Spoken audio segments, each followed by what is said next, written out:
Welcome to another episode of techstand. My name is SK, and we are shooting this podcast straight from the offices of Born to Global. We are the government deep tech startup incubator under the Ministry of Science and ICT, and it has been a long time coming for us to shoot this episode. Techstand is a podcast aiming to bring in our member startups to the show to talk about their business, like technology, but also the guests themselves, and get to know who they are on a more personal level. And for today, for our very first official guest, we have none other than Tony Han, the COO of Coconut Silo. Welcome to the podcast, Tony. Yeah, thanks. Thanks for inviting me. Thank you for joining us today. How are you? Quite nervous because I'm quite afraid because if I make several mistakes on my English grammar, definitely our employees will make fun of me. So. No, you'll be completely fine. You'll be fine. So just to start off this session, could you maybe just tell us about yourself and tell us about Coconut Silo? Yeah, as SK have mentioned, I'm Tony Han, COO of Coconut Silo, and Coconut Silo is a logistics and commercial vehicle specialized mobility startup solving problems in innovative ways such as applying big data and AI technologies. And I'm focusing on global business strategies or other duties outside of the company and having meetings with other companies and signing some contracts like that. And a question that I wanted to ask is, how did this startup come about? Where did it start? And maybe give a backstory of the establishment. We are a spun-off company from Hyundai Motor Group, and our company and our founder and co-founder has started this business since April 2018 inside Hyundai Motor Group, and they were selected among 150 employees in Hyundai Motor Group. And our CEO has started his job in Hyundai Motor Group as a researcher in commercial vehicle team of Hyundai, and it was definitely a reason for us to just focus on commercial vehicle and logistics industry itself. And so you said, the founders and the co-founders were all, employees of Hyundai. Were you also an employee of Hyundai, or how did you? Actually, I have to briefly explain how our C-levels are consisted. So our CEO and CMO and CTO are fellow graduates of same university. And they've majored same industrial science, and myself and our CEO and CTO have met each other in kind of internship program for university startups in Samsung SDS, and we've done several IT projects, mostly on IoT, and since 2014, and we've known each other for 7 to 8 years. And once he started this business from April 2018, actually he did not have a lot of knowledge among the software development or hardware development, but since due to the kind of personal connections, he tried to scout me to the company since I was majoring computer science. So I started my job in this company as kind of project manager, and then kept going went here going through here and became a CEO of this company. Wow, so you went up the ranks pretty fast, right? From project manager to CEO in a year or 2 years, right? It just took a year for me to just promote from PM to CEO. A dream promotion. Yeah. So you joined when exactly? I think it was about August 2019. And Coconut Silo was first established under Hyundai Motors as an in-house startup in April 2018. So a year after. Yeah. Right, so I guess we could just still call you a founding member. Maybe not the founders, but one of the founding members, beginning members. Yeah, because our company has been established in March 2020. So yes, this official spin-off date, right? As you just mentioned about the spin-off, something that I wanted to ask is, what changed majorly from being like from before the spin-off and after the spin-off? I think I should divide the timeline into three parts. The moment that we did not have our legal entity, and the moment that we had our legal entity, and the moment that we've spun off from Hyundai. So as you know, like there are really a lot of regulations and limitations for individual to do business if they don't have legal entity. So, but when we spun off, we started to hiring people, and we started to. We actually, it was the moment that we could do our business properly because we our founding founder and co-founder Yeah. were kind of employees of Hyundai, so that there are quite a lot of limitations for them to do or work properly. Right, right. So when you first started Coconut Silo, when you spun off, how many people did you start with? There were four people, and now we do have about 19 employees in Korea and 5 in Vietnam. Oh, 19 in Korea and 5 in Vietnam. Yeah. And that was all done within even less than a year. Yeah. So basically in half a year. Yeah. So when you hired the employees, like what do you look for? Like what kind of aspects of a person do you look for when you hire an employee? I will try my best to not use the words that employees might hate. But anyways, since I know that it is quite old fashioned to just say like we would like to work with like employees who do have passions or of course. some things like that.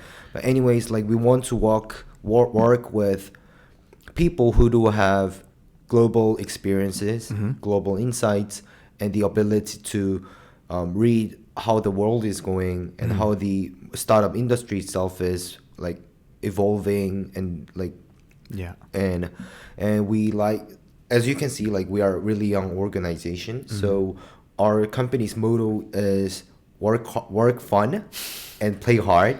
So we want to work with people who like to work and who do have some passion to grow themselves within the company and with the company. Right. And like since we do like to play with our employees and like have some chats and some things like that. So we don't want people who are like kind of funny. Yeah. I mean, like you just mentioned, I think an important factor that a lot of the times people kind of oversee, let's say, is that if you're an employee, like if I work as hard as I can, and and obviously some people will have goals and dreams to achieve in the long term. I kind of feel like, yes, if you work hard here and then you work hard for the company, the results might be for the company and then and whatnot. But at the end of the day, those results will reflect yourself as well, which will allow all these like your individual employees to grow and become a better person and become like take a step closer to the goal that you're trying to achieve, right? Yeah, absolutely. Yes. You recently came back from a very long business trip to Vietnam, right? Yeah. Could you kind of explain how it went? Like, how was your experience? Yeah, there are really a lot of things to say for my business trip to Vietnam. I've entered Vietnam January 19th with our CEO, and we've gone through centralized facilitate quarantine for 14 days in a single room and like it was quite hard because I never had gone through like those kind of circumstances or situation. And I had all the thing that I could do was work and waiting for the meal to come into the room. And so actually, to be honest, it is definitely a thing to do, like because like I think those times were those moments were really worthy because I could handle all the works that I had to do. So, and once we ended the quarantine period, and we like we moved to the Ho Chi Minh City where our Vietnam branch's headquarters is. Okay, right.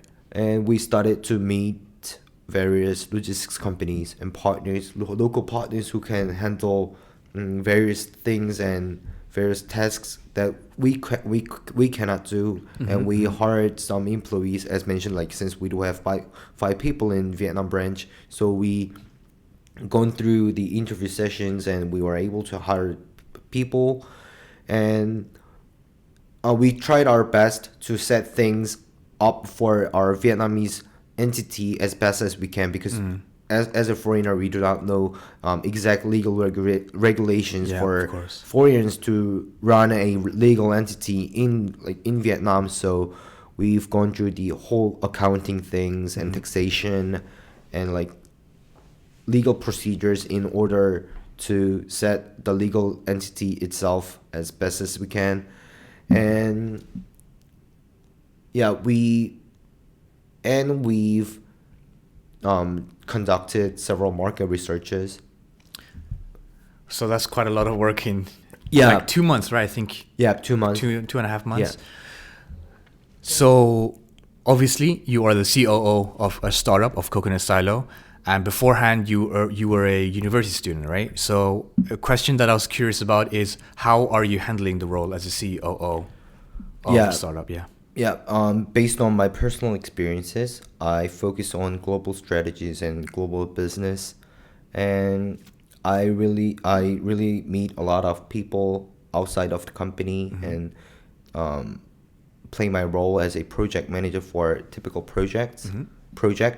And I recently, since there are really a lot of people join our company, I try my best to manage them and like motivate other individuals inside our company as best as I can. Right, because a lot of the times, I guess, as a leader, it's always important to make sure that the employees are happy and they're working in an environment that helps them actually work better and increase, I guess, their level of happiness. Right. Yeah, definitely. I mean, something aside from all the business talks that we're currently doing, you're a brand new startup. It hasn't even been a year since you spun off. You guys have great potential to grow a lot more than you are actually growing right now. And I know that you are extremely busy on a daily basis. So something that I wanted to ask is there anything that you do in your free time to kind of relax and, steam off from all the stress that you are acquiring from the job? Yeah, first of all, I try I do some meditation because Right. yeah, by doing so I could get rid of some like bothersome thoughts that came into my mind. Yeah. So, and I try my best to plan several strategies that I might take by doing this, like playing my role as a CEO in this company. And I exercise, like I climb, like my hobby is to like climb a wall inside a indoor climbing. Oh, wow. So I do exercise, and I like eating delicious food from all over the world. Right. So I try. Yeah, I think those methods, like those things, are how I handle like some stressful moments. You mentioned meditating, which I've kind of noticed a lot of like, let's say, leaders who are in a position who have a job that gives them a lot of stress actually exercise meditating on a regular basis, and they do it either in the morning, like as soon as they wake up, or just before they sleep. So I don't know, could you kind of like, if you can, kind of explain the details of how you meditate specifically? Do you just like not do anything? Because I've seen somebody who meditates, like they lie down and then they breathe like really fast for like 10 seconds and then take deep breath for 5 seconds. Like there's like some different kind of methodologies. So like, I don't know, is there anything specific that you do, or is this just meditating in general? Yeah, since like I just sit down and close my eyes. Oh, okay. And I just try to draw some kind of the algorithm board in my mind, so that I can select I can decide whether which like selections could be the most appropriate among my job and my work and my daily basis. So you don't not think, but you meditate, but you think about your job. Yeah. Okay. So you usually do this in the morning, or do you do this before you sleep? I usually do before I sleep. Oh. And like once I do that, I try my best to just like breathe in for 5 seconds, kind of breathe in for 5 seconds and breathe out for 3 seconds, so that like all the thoughts can be like Cleansed. Yeah, cleansed and like arranged in right order. Yeah. Kind of organizing your mind just before you go to bed. Yeah. Right. And before we kind of close off this session, obviously we spoke earlier on, and you mentioned about a new solution that you're soon going to be launching, right? Yeah. Can you kind of explain, kind of let everybody know what this is all about? Yeah. Since we know that all the mobility startups, most of the mobility startups are just focusing on personal vehicles, such as cars or other mobility solutions, such as like electric kickboards or electric bikes or so. So because of those reasons, logistics and commercial vehicle industry itself is one of the slowest industry that is turning into digital, where definitely needs 21st century solution so that the industry itself can be turned into digital. So there were really a lot of needs in like truck manufacturers such as Mercedes-Benz or other companies. So Mercedes-Benz had really a lot of needs among making their customers to satisfied based on ICT solutions or ICT platforms, so that they can like manage or repair reservations easier compared to before. So we applied to Startup Out of One program, which was firstly held in Korea last year. Right. And we were the only startup who are focusing on truck industry instead of personal vehicle industry. So I've mentioned this before. Yeah. So and we started to work with them to solve problems within the aftermarket industry for trucks. So they tried their best to help us to make the platform itself and how we should operate our platform for like, since we did some POC and beta test in early this year in Pohang, Osan, and Jeju Mercedes-Benz service center in Korea. So they tried they helped us really a lot to set some goals and the plans, how we should operate for the next couple of months or couple of years.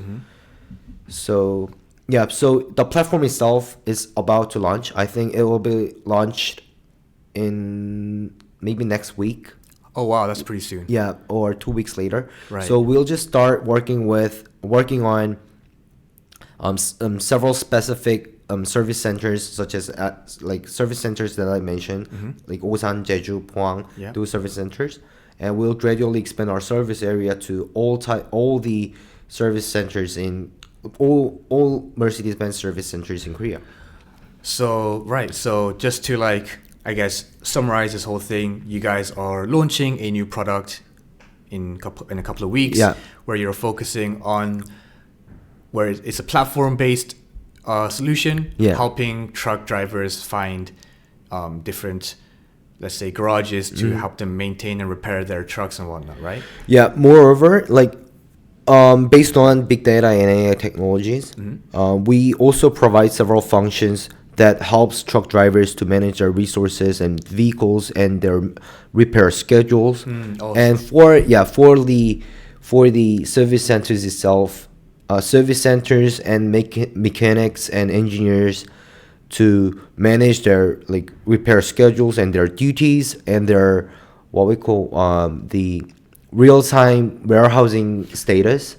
Those things, and so that we can suggest various programs or various advertisement programs or various like products that could help them to manage their vehicles far way easier compared to before.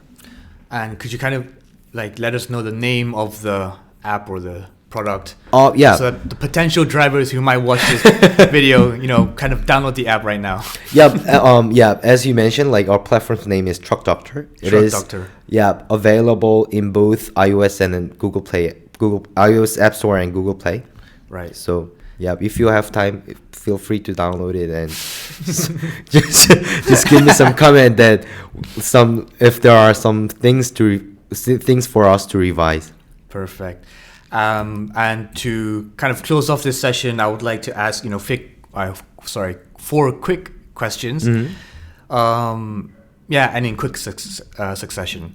You ready? Yeah. So the first question is your favorite book or the most recent book that you've read? My favorite book is Cosmos by Carl Sagan. Because when I read this book, it makes me to feel that I'm in the space, and by doing so, Mm-hmm. I can like get rid of the thoughts that I've mentioned in like a couple of minutes ago about the stressful things. And since due to the technological limit, we cannot go to the space in person. Mm-hmm. So right. it makes me to think as widen as I can. Oh. Yeah. So I guess it's another sort of not less like another method of meditation, I guess. I think. So kind of just emptying your mind. Yeah. And, right. And do you read it on a regular basis, or just every time, whenever you have time, do you kind of read it? Or I think I've read this book more than like 5 to 6 times. But right. But I try to read when I do have really a lot of time, because it is more than like 500 pages. Yeah, of course. Yeah. And you're busy with all your work. Yeah. maybe the next time when I read this book would be like 10 years later or so. Right. Yeah. Right, of course. Second question, your role model. Yeah, it's quite a hard question, but I would like to say myself in next 5 to 10 years. Oh, so your role model is you, but myself in the future future. you, Yeah. right? 10 years after. Yeah, okay. Yeah. Is there like a specific reason why you set yourself as a role model? Because setting myself as a role model makes me to motivate myself, Mm-hmm. and makes me to like work harder so that I could be proud of myself in the future. Oh, right. Okay, Yeah, of course. So yeah. it's kind of like setting a goal, but making sure that you achieve it, so then you can become Yeah. the person that you've been dreaming about, let's say, or want to become, right? Yeah. That's a very interesting approach. I don't think I've ever thought of it like Yeah, that. because like setting a role model itself is setting a goal for your future. Right, I guess, Yeah. yes, of course. Because you So- want to make sure that you become someone like your role model, right? Yeah. Right. Third question. Your favorite childhood memory? Yeah. I think the favorite childhood memory in my past is that when I was in Australia, I've lived there about 3 years, I think. Just my younger sister and myself were there. Mm-hmm. My parents were in Korea, and it was really joyful because I could feel all the like mother nature, and it was the first time when I saw the kangaroo like hopping the grass there and fighting themselves. Yeah, and like I think it was the hardest moment in my childhood memory because since I was in front of really strange country, Yeah, of course. strange situation, strange ecosystem, Yeah. and strange environment, Yeah. and like going through these moments made me to like make me to start this like kind of joining this startup ecosystem. So, like, when did you go to Australia? You said I think it was about 2003, maybe 2004. Oh, so how old were you when you first? Maybe, I think it was about 10 or 11 years old. Oh, wow. So you went to Australia when you were 10 to 11 years old. Yeah.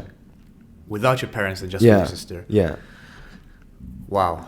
Which I guess why is a childhood memory that you remember because you're young and then you see kangaroos in the street. Right. Yeah. Totally makes sense.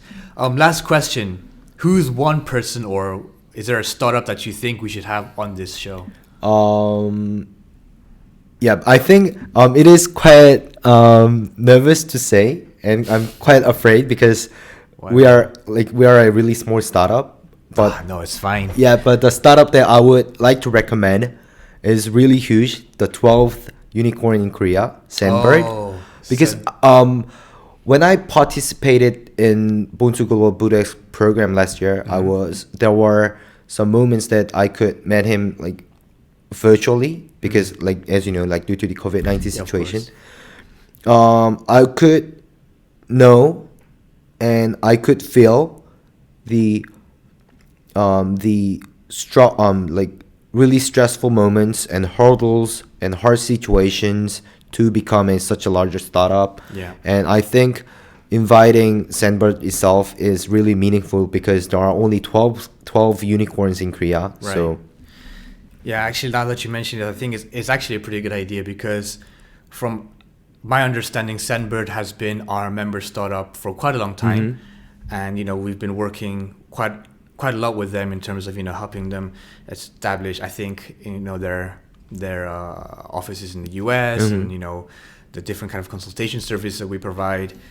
And from my understanding, they also did kind of email us, to talk about how they became a unicorn recently. Yeah. And John, the CEO of Sandbird, he has his own YouTube channel. Oh, I see. Right, and then I'm subscribed to him. I've never actually met him because I've only joined Born to Global just about a year. So I've never actually had the opportunity to kind of meet him or whatnot. But I've heard like great things about him, so I was able to follow him on YouTube and subscribe. And then recently he posted a video. It's like, Sandbird becomes a unicorn company with a valuation of 1 billion. Yeah. So it was. And his content is actually pretty good. Like Really? I'm not trying to say this to plug him in or anything, but he does his contents they're all in Korean, but he actually helps a lot of startups. He explains the whole IR pitching methods and how you should contact investors or how you should create a relationship, let's say with a friendship with the investors and so on. He actually gives a lot of good insights, so it's actually like very helpful. I've noticed, I've realized while watching all his videos. Yeah. Thank you for this suggestions. I think that's actually a really good idea. Yeah. Thanks for letting me know because it is the thing that I want to do in like next 5 to 10 years. Help other startups, young startups, to become like scale up themselves, Right. and promote themselves better to the public, and because like doing so, the future myself has need to be succeed at the moment. Yeah, and of course. in that moment, definitely I would have some ability to help other startups and young startups to become and grow their company. So yeah, well, I definitely recommend you to watch John's YouTube channel. Well, thank you very much for coming on this show. Yeah, welcome. Like it was, since there aren't that many moments that I can like say myself to the like public, of course. and how do I think and tell behind stories inside the company to the outside, and how we think and how we want to become. Yeah. Like in like kind of person to person speaking. So it was really joyful moment, and it was really fun talking with you. Thank you very much. It was our pleasure to have you on this show. Yeah. Well, thank you, and hopefully we can invite John to the podcast. I know he's super busy, so it might not be possible, but I hope in the future we can have him on the show. Thank you very much. Welcome. And we'll see you all in the next episode.